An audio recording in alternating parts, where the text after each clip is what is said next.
Hello, and welcome back to another episode of the Western Canon Challenge, where we are reading the entirety of the Western literary canon out loud.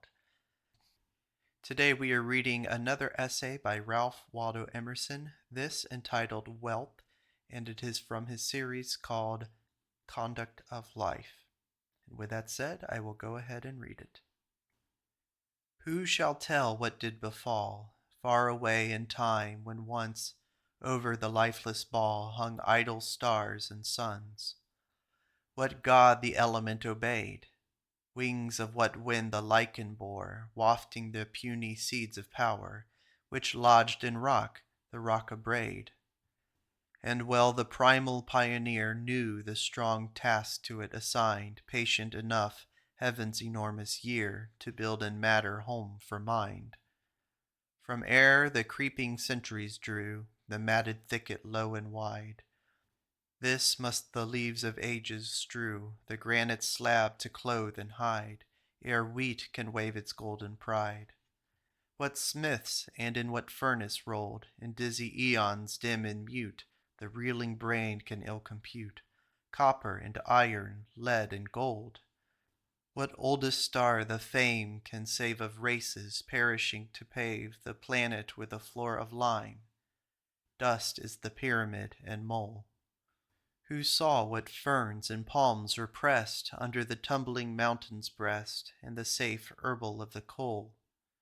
But when the quarried means were piled, all is waste and worthless, till arrives the wise selecting will, and out of the slime and chaos, wit draws the threads of fair and fit. Then temples rose, and towns and marts, the shop of toil, the hall of arts. Then flew the sail across the seas to feed the north from tropic trees. The storm wind wove the torrent span, where they were bid the rivers ran. New slaves fulfilled the poet's dream, galvanic wire, strong-shouldered steam. Then docks were built, and crops were stored, and ingots added to the hoard. But, though light-headed man forget, remembering matter pays her debt, still, through her motes and masses draw electric thrills and ties of law, which bind the strengths of nature wild to the conscience of a child. As soon as a stranger is introduced into any company, one of the first questions which all wish to have answered is, how does that man get his living? And with reason he is no whole man until he knows how to earn a blameless livelihood. Society is barbarous until every industrious man can get his living without dishonest customs. Every man is a consumer, and not to be a producer. He fails to make his place good in the world unless he not only pays his debt, but also adds something to the commonwealth. Nor can he do justice to his genius without making some larger demand on the world than a bare subsistence. He is by constitution expensive and needs to be rich. Wealth has its source in applications of the mind to nature, from the rudest strokes of spade and axe up to the last secrets of art. Intimate ties subsist between thought and all production, because a better order is equivalent to vast amounts of brute labor. The forces and the resistances are nature's, but the mind acts in bringing things from where they abound to where they are wanted, in wise combining, in directing the practice of the useful arts, and in the creation of finer values by fine art, by eloquence, by song, or the reproductions of memory. Wealth is in applications of mind to nature, and the art of getting rich consists not in industry, much less in saving, but in a better order, in timeliness, in being at the right spot.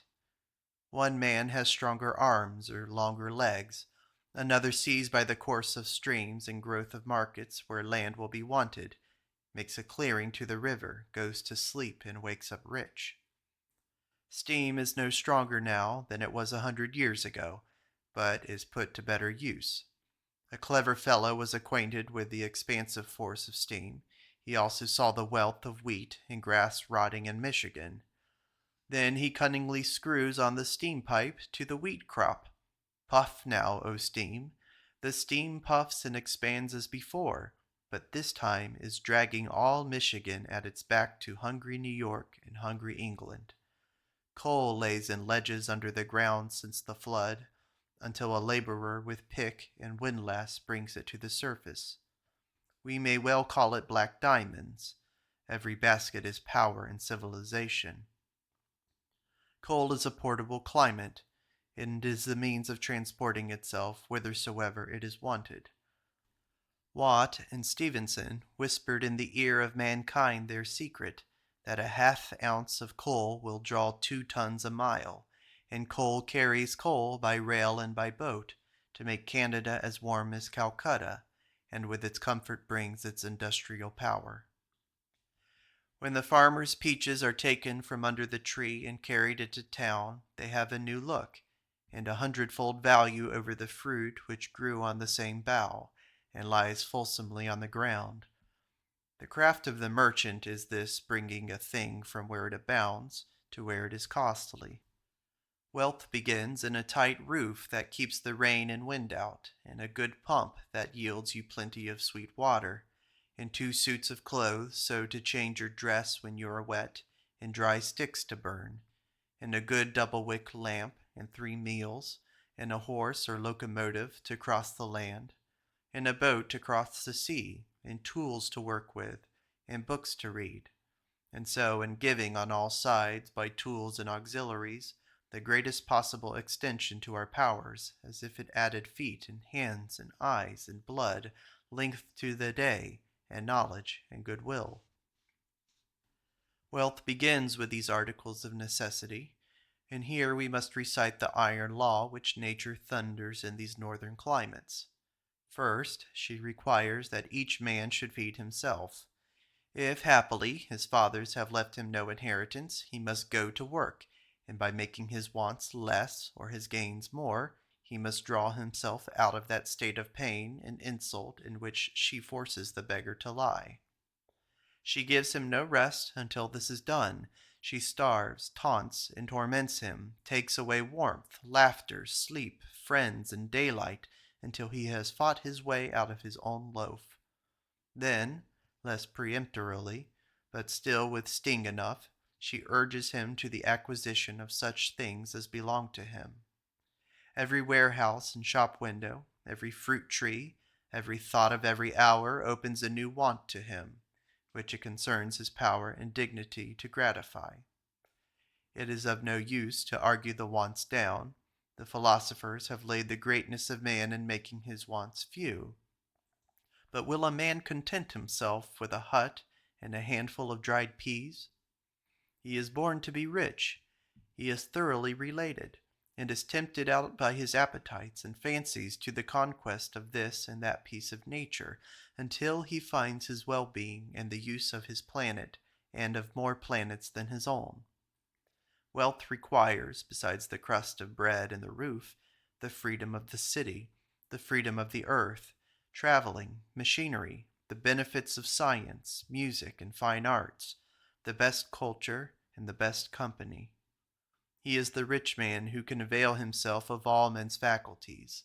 He is the richest man who knows how to benefit from the labors of the greatest number of men in distant countries and in past times.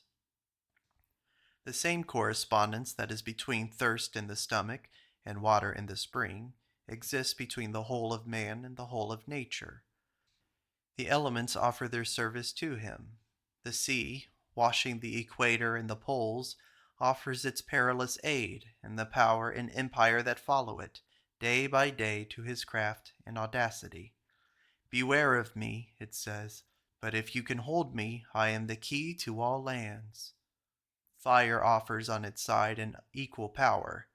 Fire, steam, lightning, gravity, ledges of rock, mines of iron, lead, quicksilver, tin, and gold, forests of all woods, fruits of all climates, animals of all habits, the powers of tillage, the fabrics of his chemic laboratory, the webs of his loom, the masculine draft of his locomotive, the talismans of the machine shop.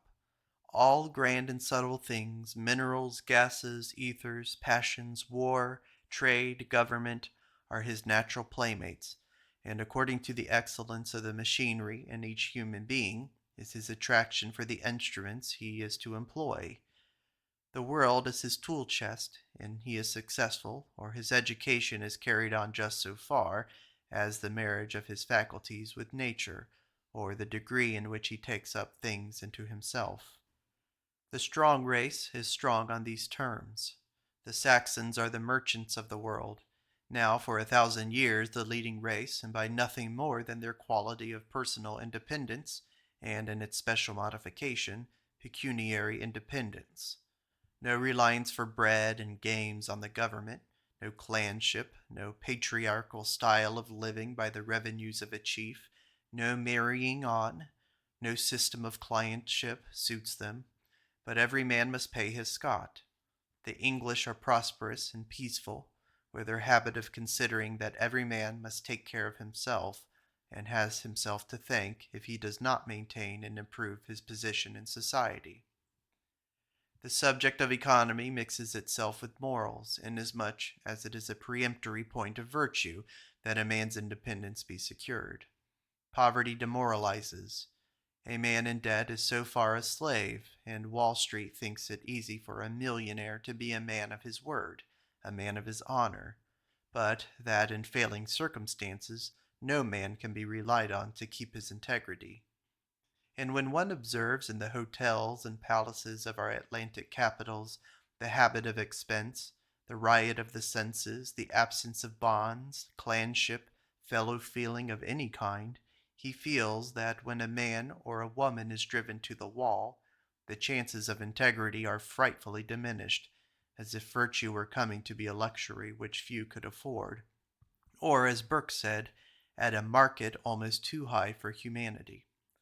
He may fix his inventory of necessities and of enjoyments on what scale he pleases, but if he wishes the power and privilege of thought, the chalking out his own career, and having society on his own terms, he must bring his wants within his proper power to satisfy.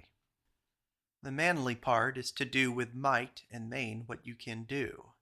The world is full of fops who never did anything, and who have persuaded beauties and men of genius to wear their fop livery, and these will deliver the fop opinion that it is not respectable to be seen earning a living, that it is much more respectable to spend without earning, and this doctrine of the snake will come also from the elect sons of light, for wise men are not wise at all hours, and will speak 5 times from their taste or their humor to once from their reason. The brave workman, who might betray his feeling of it in his manners, if he does not succumb in his practice, must replace the grace of elegance forfeited by the merit of the work done. No matter whether he makes shoes or statues or laws, it is the privilege of any human work which is well done to invest the doer with a certain haughtiness. He can well afford not to conciliate, whose faithful work will answer for him. The mechanic at his bench carries a quiet heart and assured manners, and deals on even terms with men of any condition. The artist has made his picture so true that it disconcerts criticism. The statue is so beautiful that it contracts no stain from the market, but makes the market a silent gallery for itself. The case of the young lawyer was pitiful to discuss, a paltry matter of buttons or tweezer cases, but the determined youth saw in it an aperture to insert his dangerous wedges, made the insignificance of the thing forgotten, and gave fame by his sense and energy to the name and affairs of the Tittleton snuff-box factory. Society in large towns is babyish, and wealth is made a toy. The life of pleasure is so ostentatious that a shallow observer must believe that this is the agreed best use of wealth, and whatever is pretended, it ends in cosseting. But if this were the main use of surplus capital, it would bring us to barricades, burned towns, and tomahawks presently. Men of sense esteem wealth to be the assimilation of nature to themselves, the conversion of the sap and juices of the planet to the incarnation and nutriment of their design. Power is what they want, not candy. Power to execute their design, power to give legs and feet, form and actuality to their thought, which to a clear-sighted man appears the end for which the universe exists, and all its resources might be well applied. Columbus thinks that the sphere is a problem for practical navigation, as well as for the closet geometry, and looks on all kings and peoples as cowardly landsmen until they dare to fit him out. Few men on the planet have more truly belonged to it, but he was forced to leave much of his map blank. His successors inherited his map and inherited his fury to complete it. So the men of the mine, telegraph, mill, map, and survey, the monomaniacs who talk up their project in marts and offices and entreat men to subscribe, how did our factories get built? How did North America get netted with iron rails, except by the importunity of these orators, who dragged all the prudent men in? Is party the madness of many for the gain of a few? This speculative genius is the madness of few for the gain of the world. The projectors are sacrificed, but the public is the gainer. Each of these idealists working after his thought would make it tyrannical if he could. He is mad and antagonized by other speculators as hot as he. The equilibrium is preserved by these counteractions as one tree keeps down another in the forest, so that it may not absorb all the sap in the ground. And the supply in nature of railroad presidents, copper miners, grand junctioners, smoke burners, fire annihilators, etc., is limited by the same laws which keeps the proportion in supply of carbon, of alum, and of hydrogen. To be rich is to have a ticket of admission to the masterworks and chief men of each race. It is to have the sea, by voyaging, to visit the mountains, Niagara, the Nile, the desert, Rome, Paris, Constantinople, to see galleries, libraries, arsenals, manufactories. The reader of the Humboldt's Cosmos follows the marches of a man whose eyes, ears, and mind are armed by all the science, arts, and implements which mankind have accumulated, and who is using these to add to the stock. So it is with Denon, Beckford, Belzoni, Wilkinson, Layard, Kane, Lepsius, and Livingston. The rich man, says Saadi, is everywhere expected and at home. The rich take up something more of the world into man's life. They include the country as well as the town, the ocean side, the white hills, the far west, and the old European homesteads of man, and their notion of available material. The world is his, who has money to go over it. He arrives at the seashore, and a sumptuous ship has floored and carpeted for him the stormy Atlantic, and made it a luxurious hotel amid the horrors of tempests. The Persians say, "'Tis the same to him who wears a shoe, as if the whole earth were covered with leather." Kings are said to have long arms, but every man should have long arms, and should pluck his living, his instruments, his power, and his knowledge from the sun, moon, and stars. Is not then the demand to be rich legitimate? Yet I have never seen a rich man. I have never seen a man as rich as all men ought to be, or with an adequate command of nature. The pulpit and the press have many commonplaces denouncing the thirst for wealth, but if men should take these moralists at their word, and leave off aiming to be rich, the moralists would rush to rekindle at all hazards this love of power in the people, lest civilization should be undone. Men are urged by their ideas to acquire the command over nature. Ages derive a culture from the wealth of Roman Caesars, Leo X's, magnificent kings of France, grand dukes of Tuscany, dukes of Devonshire, Townleys, Vernons, and Peels in England, or whatever great proprietors.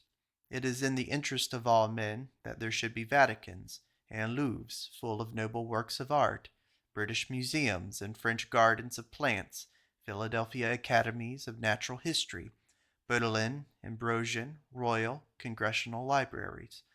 It is in the interest of all that there should be exploring expeditions, Captain Cooks to voyage round the world, Rosses, Franklins, Richardsons, and Kanes to find the magnetic and the geographic poles.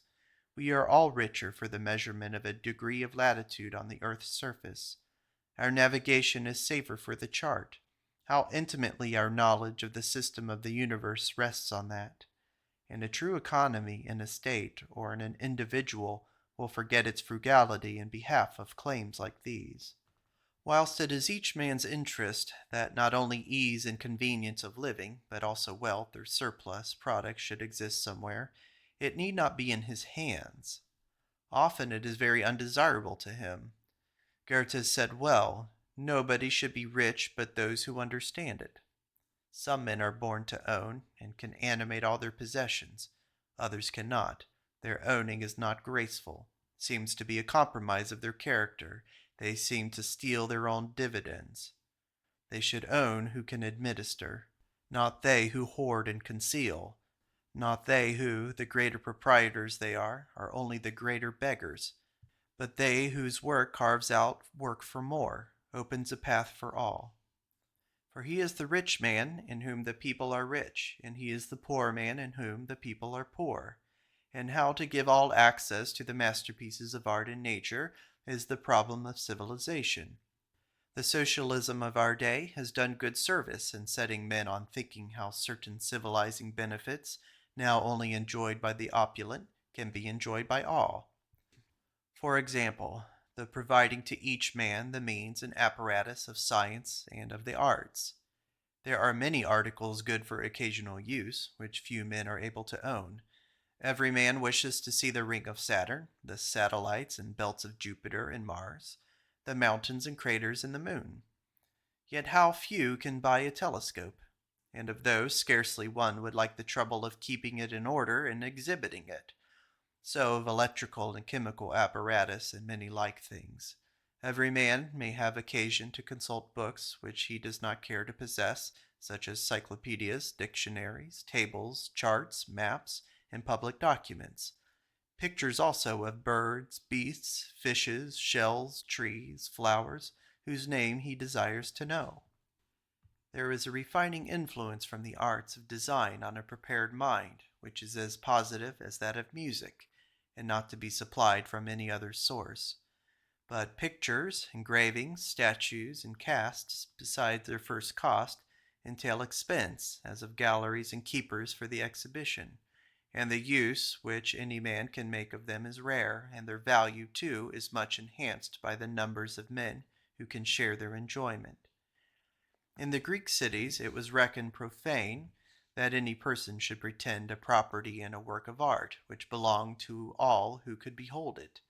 I think sometimes, could I only have music on my own terms, could I live in a great city, and know where I could go whenever I wished the ablution and inundation of musical waves, that were a bath and a medicine. If properties of this kind were owned by states, towns, and lyceums, they would draw the bonds of neighborhood closer. A town would exist to an intellectual purpose. In Europe, where the feudal forms secure the permanence of wealth in certain families, those families buy and preserve those things and lay them open to the public.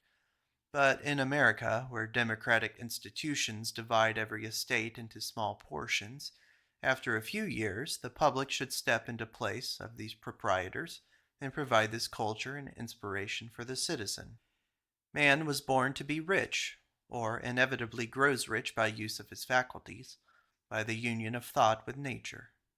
Property is an intellectual production. The game requires coolness, right reasoning, promptness, and patience in the players. Cultivated labor drives out brute labor.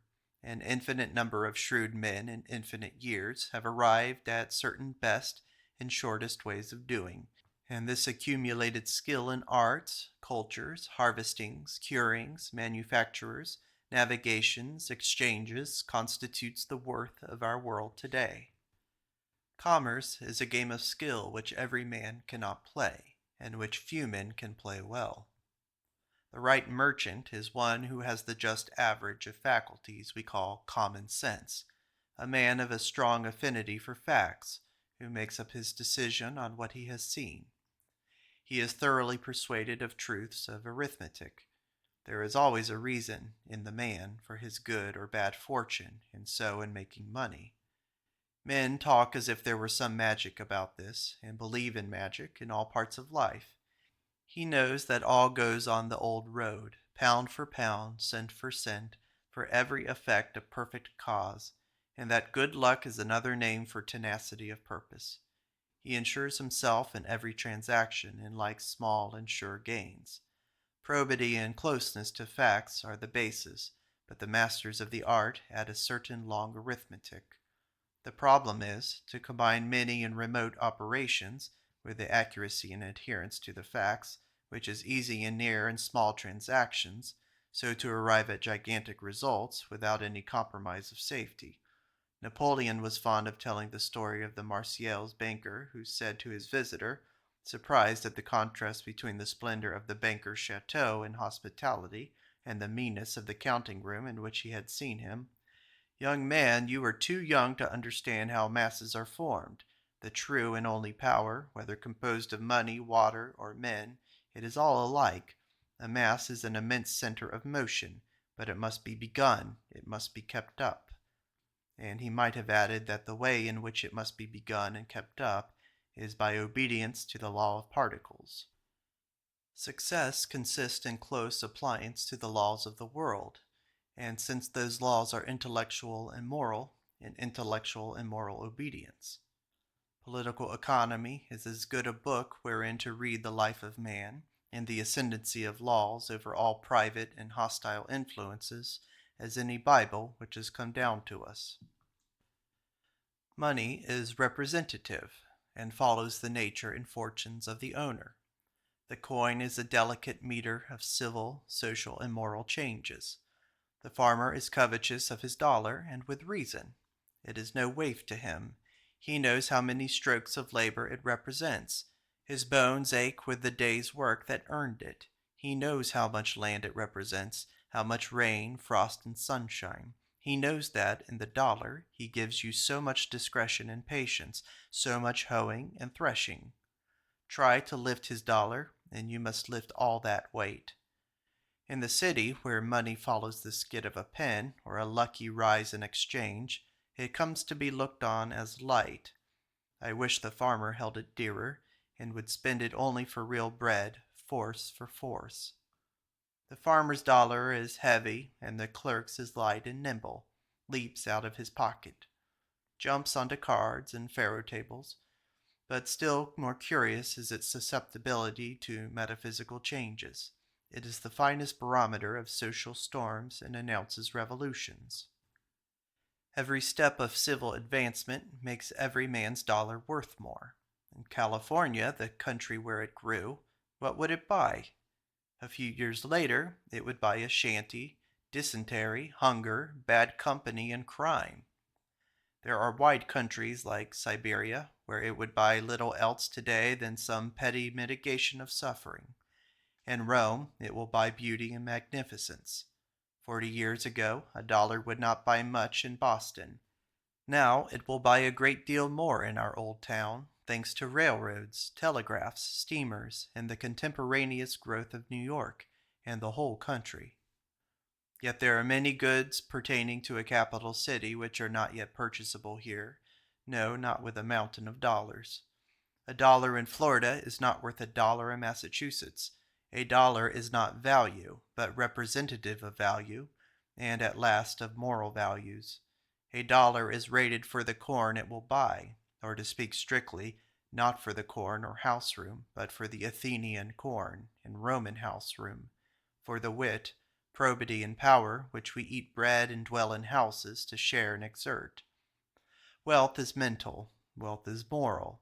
The value of a dollar is to buy just things. A dollar goes on increasing in value with all the genius and all the virtue of the world. A dollar in a university is worth more than a dollar in jail, in a temperate, schooled, law-abiding community, than in some sink of crime where dice, knives, and arsenic are in constant play. The banknote detector is a useful publication, but the current dollar, silver, or paper is itself the detector of the right and wrong where it circulates. Is it not instantly enhanced by the increase of equity? If a trader refuses to sell his vote or adheres to some odious right, he makes so much more equity in Massachusetts, and every acre in the state is worth more in the hour of his action. If you take out State Street, the 10 honestest merchants, and put in 10 roguish persons, controlling the same amount of capital, the rates of insurance will indicate it, the soundness of banks will show it, the highways will be less secure, the schools will feel it, the children will bring home their little dose of the poison, the judge will sit less firmly on the bench, and his decisions be less upright. He has lost so much support and constraint, which all need, and the pulpit will betray it in a laxer rule of life. An apple tree, if you take out every day for a number of days a load of loam and put in a load of sand about its roots, will find it out. An apple tree is a stupid kind of creature, but if this treatment were pursued for a short time, I think it would begin to mistrust something. And if you should take out of the powerful class engaged in trade 100 good men, and put in 100 bad, or what is just the same thing, introduce a demoralizing institution, would not the dollar, which is not much stupider than an apple tree, presently find it out? The value of a dollar is social, as it is created by society. Every man who removes into this city with any purchasable talent or skill in him gives to every man's labor in the city a new worth.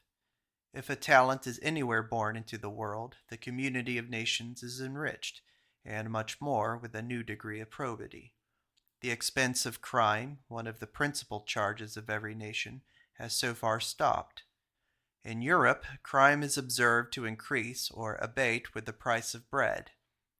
If the Rothschilds at Paris do not accept bills, the people at Manchester, at Paisley, at Birmingham are forced into the highway, and landlords are shot down in Ireland. The police records attest it. The vibrations are presently felt in New York, New Orleans, and Chicago. Not much otherwise, the economical power touches the masses through the political lords. Rothschild refuses the Russian loan, and there is peace, and the harvests are saved. He takes it, and there is war, and an agitation through a large portion of mankind, with every hideous result, ending in revolution and a new order.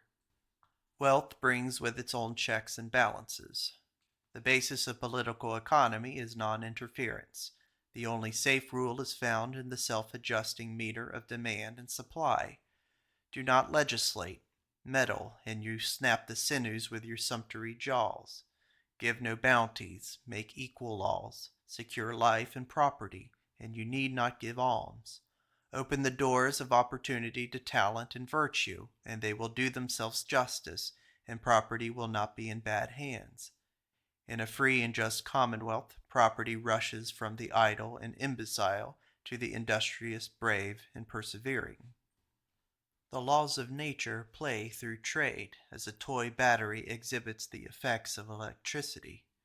The level of the sea is not more surely kept than is the equilibrium of value in society by the demand and supply. And artifice or legislation punishes itself by reaction, gluts, and bankruptcies. The sublime laws play indifferently through atoms and galaxies.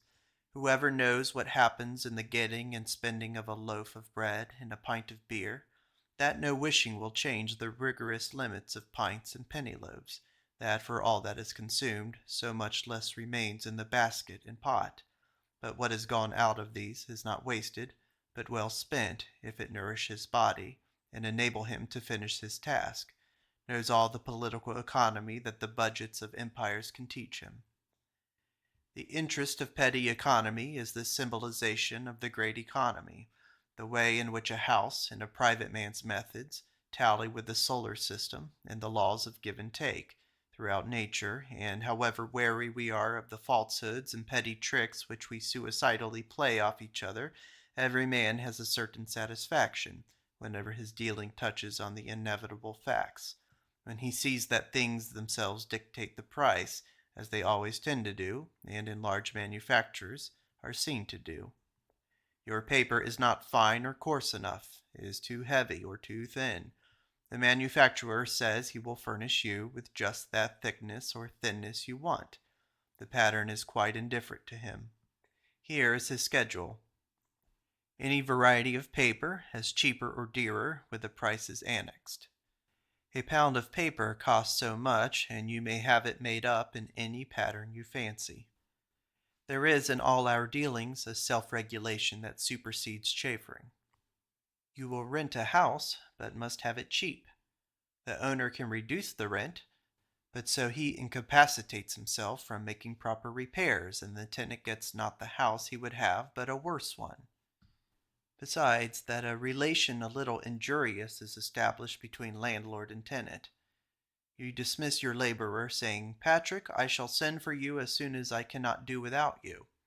Patrick goes off contented, for he knows that the weeds will grow with the potatoes, the vines must be planted next week, and however unwilling you may be, the cantaloupes, crooknecks, and cucumbers will send for him.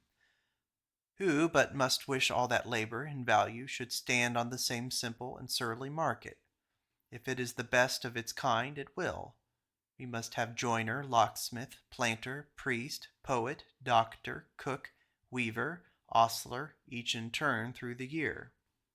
If a St. Michael's pear sells for a shilling, it costs a shilling to raise it. If in Boston the best securities offer 12% for money, they have just 6% of insecurity. You may not see that the fine pear cost you a shilling, but it costs the community so much. The shilling represents the number of enemies the pear has, and the amount of risk in ripening it. The price of coal shows the narrowness of the coal field, and the compulsory confinement of the miners to a certain district.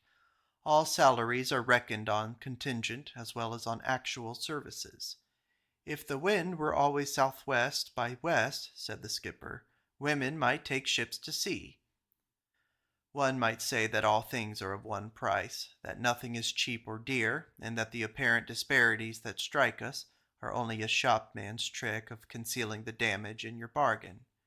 A youth coming into the city from his native New Hampshire farm, with its hard fare still fresh in his remembrance, boards at a first-class hotel, and believes he must somehow have outwitted Dr. Franklin and Malthus, for luxuries are cheap. But he pays for the one convenience of a better dinner by the loss of some of the richest social and educational advantages. He has lost what guards, what incentives he will perhaps by and by, that he left the muses at the door of the hotel and found the furies inside. Money often costs too much, and power and pleasure are not cheap. The ancient poet said, "The gods sell all things at a fair price." There is an example of the compensations in commercial history of this country. When the European wars threw the carrying trade of the world from 1800 to 1812 into American bottoms, a seizure was now and then made of an American ship. Of course, the loss was serious to the owner, but the country was indemnified, for we charged 3 pence a pound for carrying cotton, 6 pence for tobacco, and so on, which paid for the risks and loss, and brought into the country an immense prosperity, early marriages, private wealth, the building of cities and of states, and after the war was over, we received compensation over and above by treaty for all the seizures. Well, the Americans grew rich and great, but the payday comes round. Britain, France, and Germany, which our extraordinary profits had impoverished, sent out, attracted by the fame of our advantages, first their thousand, then their millions, of poor people, to share the crop. At first we employ them and increase our prosperity, but in the artificial system of society and of protected labor, which we also have adopted and enlarged, there come presently checks and stoppages. Then we refuse to employ these poor men, but they will not be answered. They go into poor rates, and though we refuse wages, we must now pay the same amount in the form of taxes. Again, it turns out that the largest proportion of crimes are committed by foreigners. The cost of the crime and the expense of courts and of prisons we must bear, and the standing army of preventative police we must pay. The cost of education for the posterity of this great colony I will not compute, but the gross amount of these costs will begin to pay back what we thought was a net gain from our transatlantic customers of 1800. It is vain to refuse this payment. We cannot get rid of these people, and we cannot get rid of their will to be supported. That has become an inevitable element of our politics, and for their votes, each of the dominant parties courts and assists them to get it executed.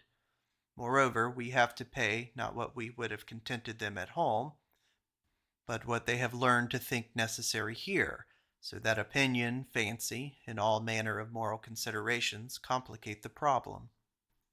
There are a few measures of economy which will bear to be named without disgust, for the subject is tender, and we may easily have too much of it, and therein resembles the hideous animalcules of which our bodies are built up, which, offensive in the particular, yet compose valuable and effective masses. Our nature and genius force us to respect ends whilst we use means. We must use the means, and yet in our most accurate use somehow screen and cloak them, as we can only give them any beauty by a reflection of the glory of the end. That is the good head which serves the end and commands the means. The rabble are corrupted by their means. The means are too strong for them, and they desert their end. The first of these measures is that each man's expense must proceed from his character. As long as your genius buys, the investment is safe, though you spend like a monarch. Nature arms each man with some faculty which enables him to do easily some feat impossible to any other, and thus makes him necessary to society. This native determination guides his labor and his spending. He wants an equipment of means and tools proper to his talent, and to save on this point, or to neutralize the special strength and helpfulness of each mind.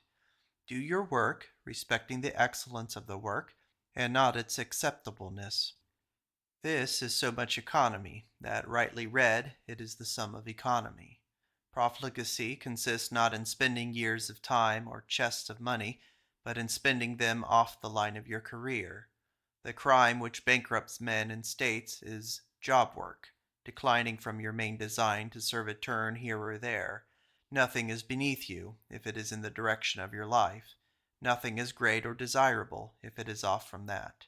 I think we are entitled here to draw a straight line and say that society can never prosper, but must always be bankrupt until every man does what he was created to do. Spend your expense and retrench the expense which is not yours. Alston the painter was wont to say that he built a plain house and filled it with plain furniture, because he would not hold out no bribe to any to visit him who had not similar taste to his own. We are sympathetic, and like children want everything we see, but it is a large stride to independence, when a man in the discovery of his proper talent has sunk the necessity for false expenses. As the betrothed maiden by one secure affection is relieved from a system of slavery, the daily inculcated necessity of pleasing all, so the man who has found what he can do can spend on that and leave all others spending. Montaigne said when he was a younger brother he went brave in dress and equipage, but afterwards his chateaux and farms might answer for him. Let a man who belongs to the class of nobles, those namely who have found out that they can do something, relieve himself of all vague squandering on objects not his. Let the realist not mind appearances. Let him delegate to others the costly courtesies and decorations of social life. The virtues are economists, but some of the vices are also. Thus, next to humility, I have noticed that pride is a pretty good husband. A good pride is, as I reckon it, worth from 500 to 1500 a year. Pride is handsome, economical. Pride eradicates so many vices, letting none subsist but itself, that it seems as if it were a great gain to exchange vanity for pride. Pride can go without domestics, without fine clothes, can live in a house with 2 rooms, can eat potato, purslane, beans, light corn, can work on the soil, can travel afoot, can talk with poor men, or sit silent, well contented in fine saloons. But vanity costs money, labor, horses, men, women, health, and peace, and is still nothing at last, a long way leading nowhere. Only one drawback. Proud people are intolerably selfish, and the vain are gentle in giving. Art is a jealous mistress, and if a man have a genius for painting, poetry, music, architecture, or philosophy, he makes a bad husband and an ill provider, and should be wise in season, and not fetter himself with duties which will embitter his days and spoil him for his proper work. We had in this region 20 years ago, among our educated men, a sort of Arcadian fanaticism, a passionate desire to go upon the land and unite farming to intellectual pursuits. Many affected their purpose and made the experiment, and some became downright plowmen, but all were cured of their faith that scholarship and practical farming, I mean with one's own hands, could be united. With brow bent, with firm intent, the pale scholar leaves his desk to draw a freer breath and get a juster statement of his thought in the garden walk. He stoops to pull up a purslane or a dock that is choking the young corn, and finds there are two. Close behind the last is a third. He reaches out his hand to a fourth. Behind that are 4,001. He is heated and untuned, and by wakes up from his idiot dream of chickweed and red root to remember his morning thoughts, and to find that with his adamantine purposes he has been duped by a dandelion. A garden is like those pernicious machineries we read of every month in the newspapers, which catch a man's coat skirt or his hand and draw in his arm, his leg, and his whole body to irresistible destruction. In an evil hour he pulled down his wall and added a field to his homestead. No land is bad, but land is worse. If a man owns land, the land owns him. Now let him leave home if he dare. Every tree and graft, every hill of melons, row of corn, or quickset hedge, all he has done, and all he means to do, stand in his way like duns when he would go out of his gate. The devotion to these vines and trees he finds poisonous. Long, free walks, a circuit of miles, free his brain and serve his body. Long marches are no hardship to him.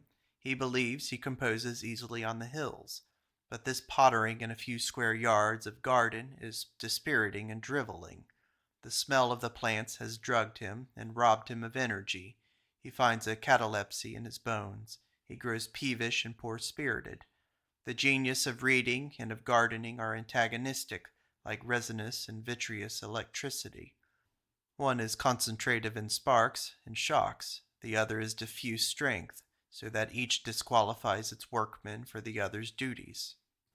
An engraver whose hands must be of an exquisite delicacy of stroke should not lay stone walls.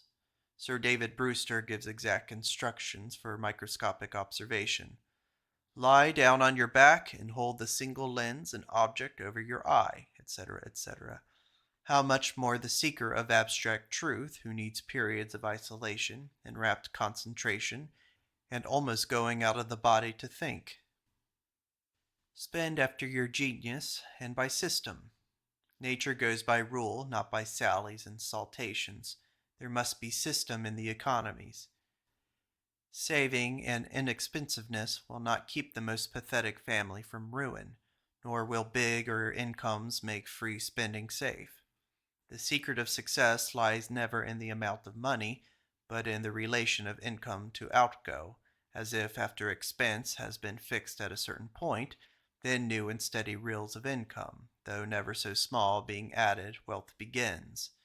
But in ordinary as means increase, spending increases faster, so that large incomes, in England and elsewhere, are found not to help matters. The eating quality of debt does not relax its veracity. When the cholera is in the potato, what is the use of planting larger crops? In England, the richest country in the universe, I was assured by shrewd observers that great lords and ladies had no more guineas to give away than other people, that liberality with money is as rare and as immediately famous as a virtue as it is here. Want is a growing giant whom the coat of hay was never large enough to cover. I remember in Warwickshire to have been shown a fair manor, still in the same name as in Shakespeare's time. The rent roll, I was told, is some £14,000 a year, but when the second son of the late proprietor was born, the father was perplexed how to provide for him. The eldest son must inherit the manor. What to do with his supernumerary? He was advised to breed him for the church and to settle him in the rectorship, which was in the gift of the family, which was done. It is a general rule in that country that bigger incomes do not help anybody. It is commonly observed that a sudden wealth, like a prize drawn in a lottery, or a large bequest to a poor family, does not permanently enrich. They have served no apprenticeship to wealth, and with the rapid wealth come rapid claims, which they do not know how to deny, and the treasure is quickly dissipated. A system must be in every economy, or the best single expedients are of no avail. A farm is a good thing when it begins and ends with itself, and does not need a salary or a shop to eke it out.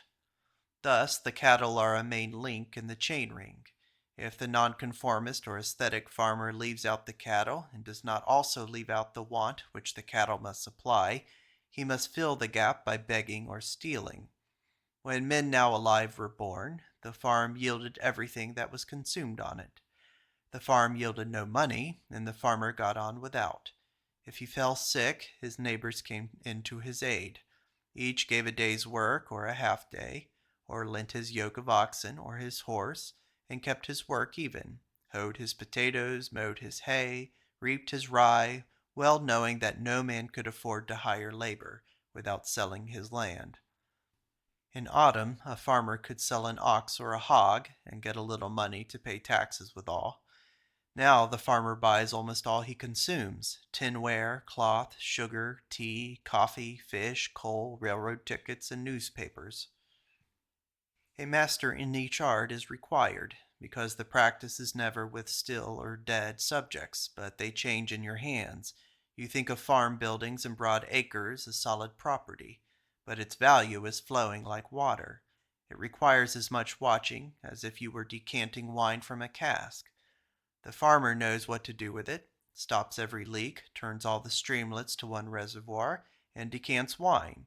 But a blunderhead comes out of Cornhill, tries his hand, and it all leaks away. So is it with granite streets or timber townships as with fruit or flowers.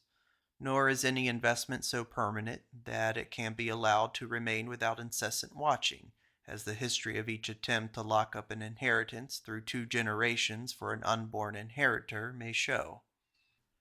When Mr. Cockayne takes a cottage in the country and will keep his cow, he thinks a cow is a creature that is fed on hay and gives a pail of milk twice a day.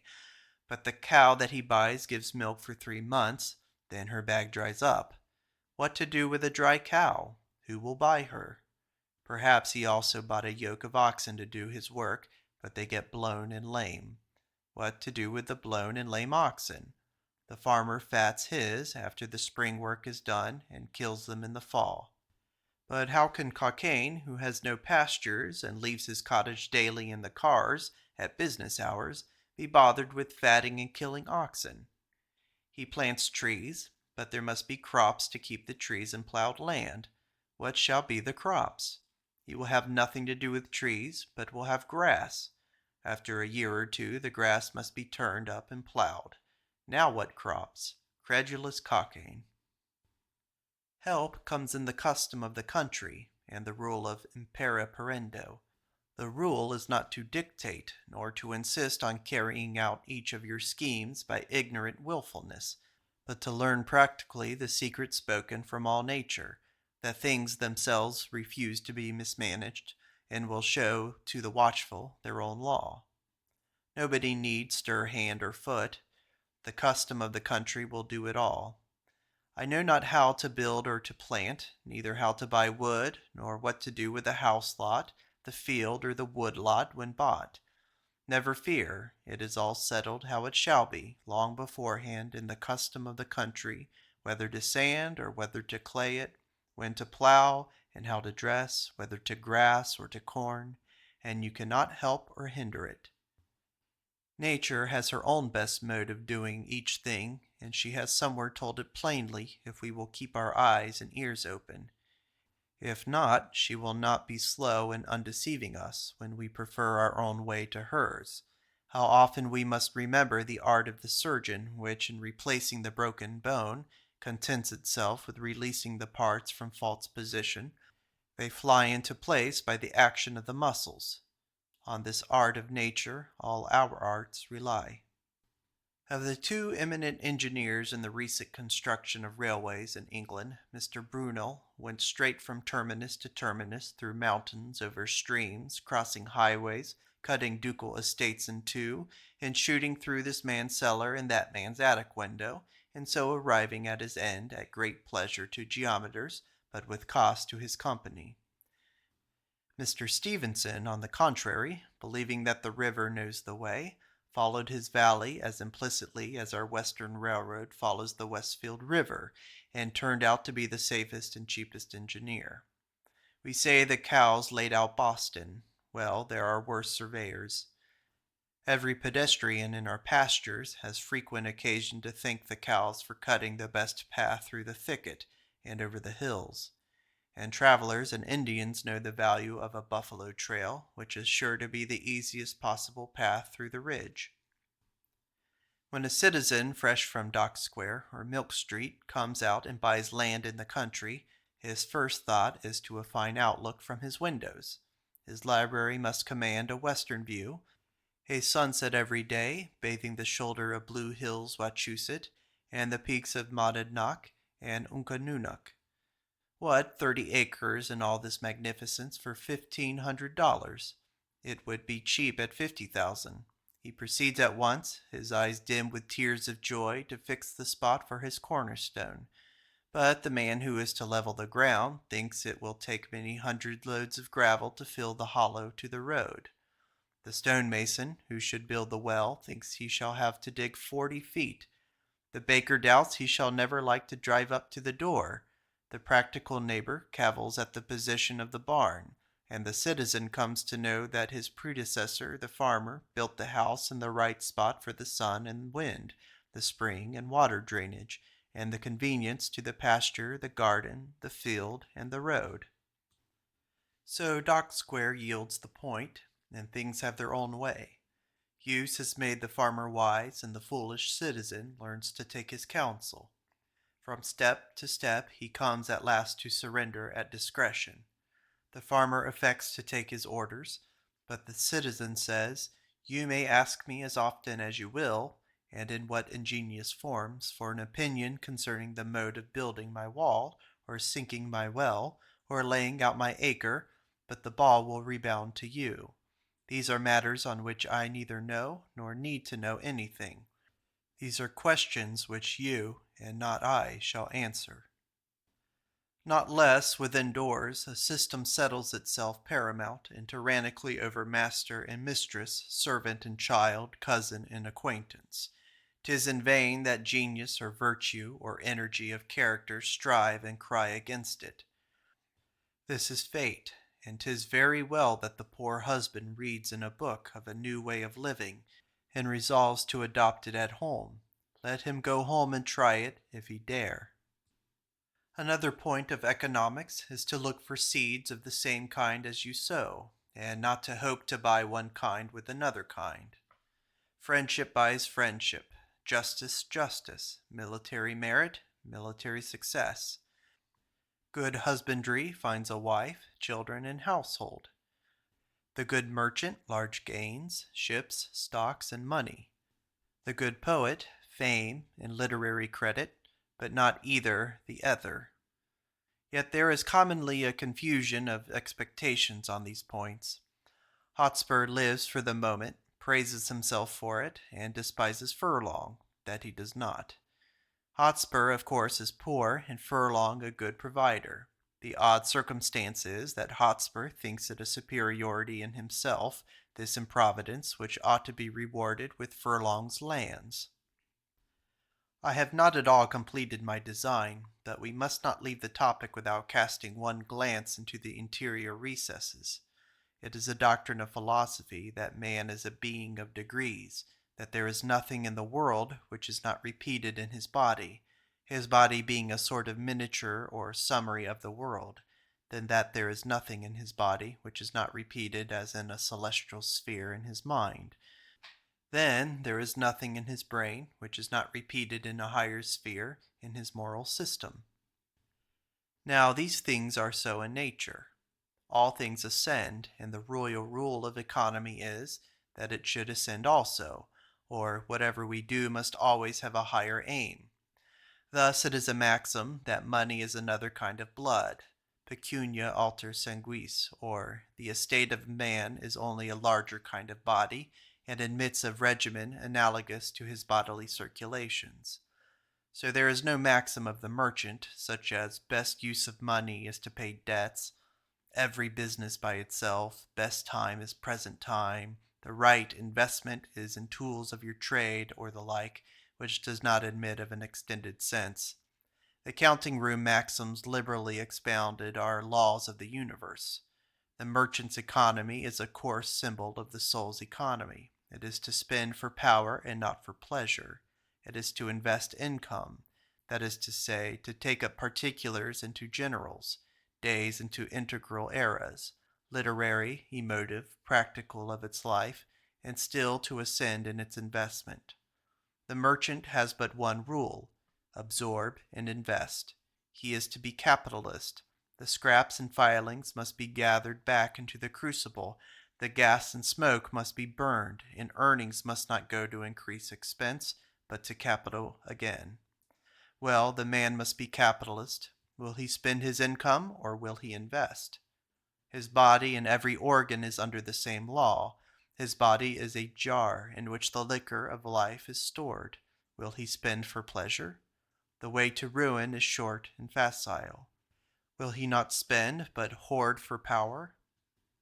It passes through the sacred fermentations, by that law of nature whereby everything climbs to higher platforms, and bodily vigor becomes mental and moral vigor. The bread he eats is first strength and animal spirits. It becomes, in higher laboratories, imagery and thought, and in still higher results, courage and endurance. This is the right compound interest. This is capital doubled, quadrupled, centupled, man raised to his highest power. The true thrift is always to spend on the higher plane, to invest and invest with keener avarice, that he may spend in spiritual creation and not in augmenting animal existence. Nor is the man enriched in repeating the old experiments of animal sensation, nor unless through new powers and ascending pleasures he knows himself by the actual experience of higher good to be already on the way to the highest. And that is the end of Wealth, an essay by Ralph Waldo Emerson from the series Conduct of Life. If you enjoyed this free narration, please consider subscribing so you may join me on my quest to read the entirety of the Western literary canon out loud. Thank you for listening.